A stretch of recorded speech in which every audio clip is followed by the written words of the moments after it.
Also, from that conversation, President Trump reversed his stance on the Epstein files. He's now urging House Republicans to support the release of the records in a vote planned for tomorrow. Last night, before publicly reversing his stance on that vote, President Trump claimed Democrats were using the issue to deflect.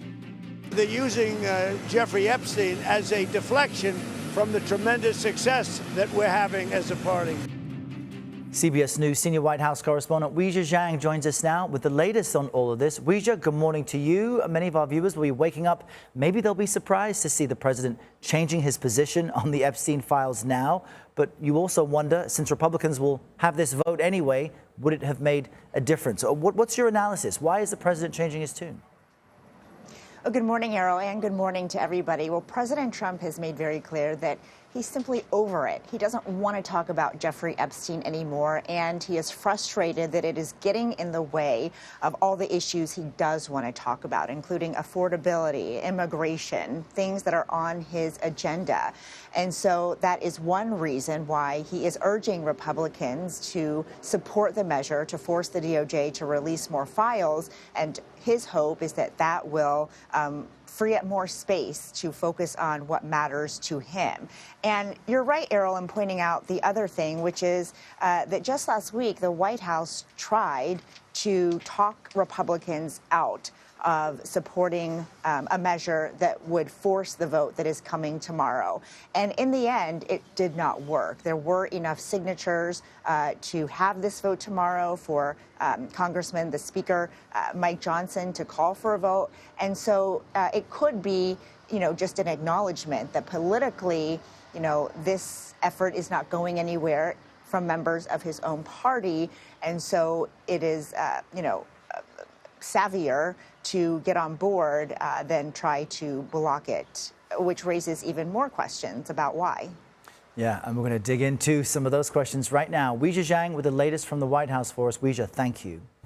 CBS News Chief Washington Analyst Robert Costa joins us now from our D.C. Bureau with more on this. Good morning, Bob. I want to kind of dig into this a bit more with you. What is your take on what appears to be a reversal from the president now that the political tides on this topic are changing?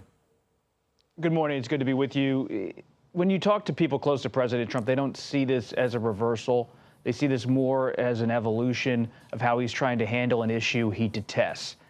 The frustration in President Trump's inner circle, especially with the president himself, is so real, based on my calls over the weekend, that he wants to just push this away and have Republicans focus on other issues like the economy. The White House knows after what happened in the off-year elections, they need to talk more about affordability and helping working people across the country in terms of health care costs and in dealing with inflation and other issues.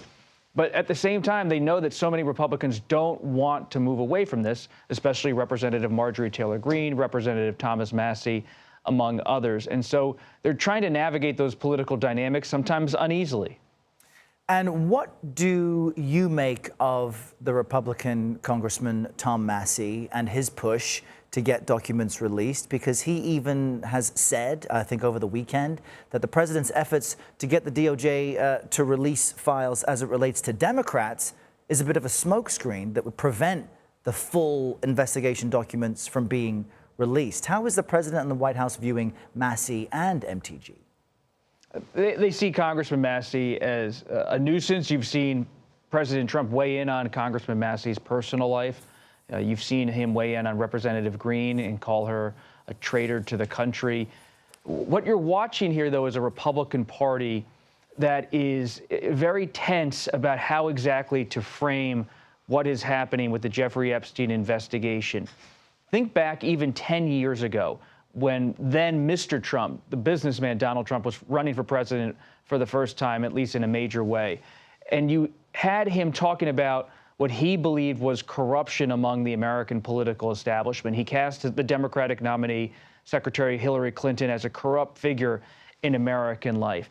And he was part of this group of voices in the Republican Party who really used a broad brush to say that the Democratic Party in particular, but that the elites of this country were corrupt and that their conduct was in some way not that great. And that fervor hasn't gone away, and it's part of what's driving this conversation. And we will keep watching this closely. Bob Costa in our DC bureau. Great to see you this Monday, Bob. Thank you.